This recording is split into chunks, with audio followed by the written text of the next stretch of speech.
mengajukan apa? Penangguhan. Jadi gini, seseorang yang sekarang sudah statusnya terdakwa menurut KUHP boleh mengajukan permohonan penangguhan penahanan. Tetapi keputusan dikabulkan atau tidak adalah kewenangan majelis. Pertimbangannya misalnya begini, kalau dikabulkan artinya ada kepastian bahwa orang tidak mempersulit persidangan, tidak melarikan diri. Tapi kalau hakim mempunyai pertimbangan bahwa kalau seandainya orang di luar mempersulit dipanggil sidang tidak datang, melarikan diri, karena proses persidangan tidak akan berjalan. Jadi kalau soal dia mengajukan boleh-boleh saja.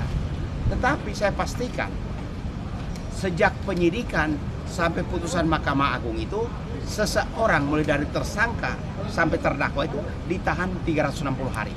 Jadi saya yakin bahwa ketika posisi sekarang di PN ditahan, ketika dia banding di PT ditahan, ketika dia kasasi ditahan. Yang total seluruh masa penahanan mulai dari tingkat penyidikan sampai putusan Mahkamah Agung itu 360 hari. Jadi sekarang sudah katakanlah di penyidikan 120 hari, di pengadilan sekarang sudah 60 hari.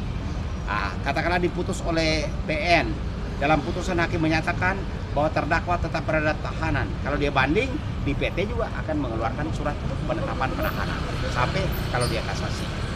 Gitu. Jadi untuk mikir mengajukan permohonan, namanya juga permohonan ya, bisa dikabulkan, bisa tidak. Kalau hakim yakin bahwa orangnya ini kooperatif, ya pasti dikabulkan. Tapi ketika hakim melihat bahwa dia mempersulit persidangan, menyerang hakim, menyerang saksi, ya hakim mungkin berpikir lebih baik tetap di dalam saja.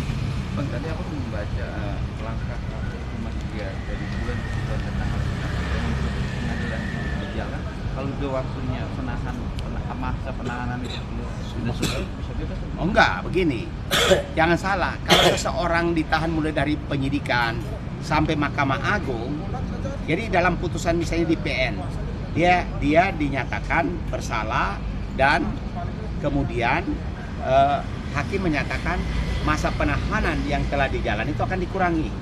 Lalu kalau dia naik banding, maka penahanan yang di PN itu begitu sampai di PT akan ditahan lagi.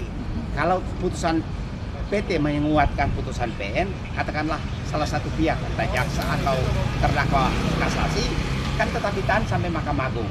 Kemudian masa penahanan yang sudah berlangsung 360 hari itu, di dalam putusan itu hakim akan menyatakan masa penahanan yang sudah dijalani oleh terdakwa akan dikurangkan seluruhnya. Misalnya dia dihukum 3 tahun, nah dikurangin aja, itu prosedurnya, itu mekanisme putusan hakim. Juga ada rumor-rumor akan ada mediasi. Memang bukan kata mediasi itu ada kemungkinan damai. Kalau soal mediasi itu kan artinya bisa saja di tingkat pengadilan, tetapi Nikir kan mediasi dengan korban, dalam hal ini dokter siapa itu, Gladys ya, nah, gitu. Jadi mediasi dimungkinkan saja, tapi apakah menghilangkan hukuman tergantung hakim. Mediasi itu hanya mungkin menjadi hal-hal yang meringankan. Misalnya dia berbicara bahwa dia terima 4 miliar, dia mau kembalikan 4+1, ya berarti hakim hanya menilai bahwa hal-hal yang meringankan, tidak akan menghapuskan kejahatan yang dilakukan. Iya, tetap. Jadi hakim menyatakan bersalah, lalu katakanlah karena dia sudah mengembalikan uang, bisa saja putusannya ringan. Gitu. Tetap hakim harus menyatakan tetap bersalah, tapi tidak menghapuskan karena mediasi. Oke. Mungkin sedikit kalau alasannya karena anak seperti apa nih? Oh begini, jangankan dia, semua banyak tahanan punya anak, bahkan ada yang melahirkan di dalam tahanan, ya toh. Kalau hanya soal anak, ya bukan hanya Nikita aja yang punya anak, ada yang bakal melahirkan di tahanan juga tidak ditangguhkan, gitu. Jadi soal anak yang karena tidak ada yang mengurus, hilangnya kasih sayang, ya itu konsekuensi dari suatu proses hukum, gitu ya. Orang boleh dikeluarkan sebentar kecuali acara misalnya, maaf ya, ada kematian diizinkan untuk melayat. Tapi kalau keluar untuk mengurus anak tidak bisa. Banyak juga bahwa kasusnya bisa kayak model teroris, perampok, Kalau soal kasusnya bukan teroris, bukan narkoba, tapi kan hakim mempunyai otoritas mempertimbangkan, ya toh. Buat apa ditangguhkan? Lalu hakim ketika mau bersidang orangnya kabur, ya toh. Nah, nanti bagaimana? Hakim bisa masalah.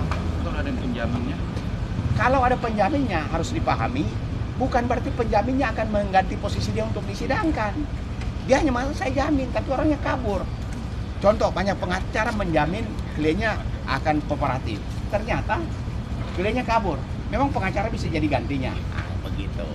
Jadi Bang Pedro setuju ya dengan Lebih baik di dalam saja daripada lebih baik saya nyatakan hakim jangan tangguhkan. Tetap di dalam sampai putusan PN. Kalau dia banding ditahan, sampai kasasi ditahan, toh dia akan dihukum, masa tahanan itu akan dikurangi. Gitu. Lebih baik cari safe-nya aja. Ya toh? Jadi tetap di dalam lebih bagus. Ya. dari kuasa hukumnya cari bukti dulu fakta benar atau salahnya dia Bang ya. Iya. Perdebatan di Betul, pengadilan. begini kalau soal perdebatan di pengadilan, yang kita lihat itu kan dakwaannya kan masalah uang 4 miliar. Tapi yang diterangkan oleh saksi, apalagi si Doktif, masalah mereview produknya begini-begini. Ya harus fokus kepada uangnya. Dia hanya mengatakan bahwa produk SS bermasalah, produk Gladys bermasalah. Kan itu bukan dakwaannya. Ya,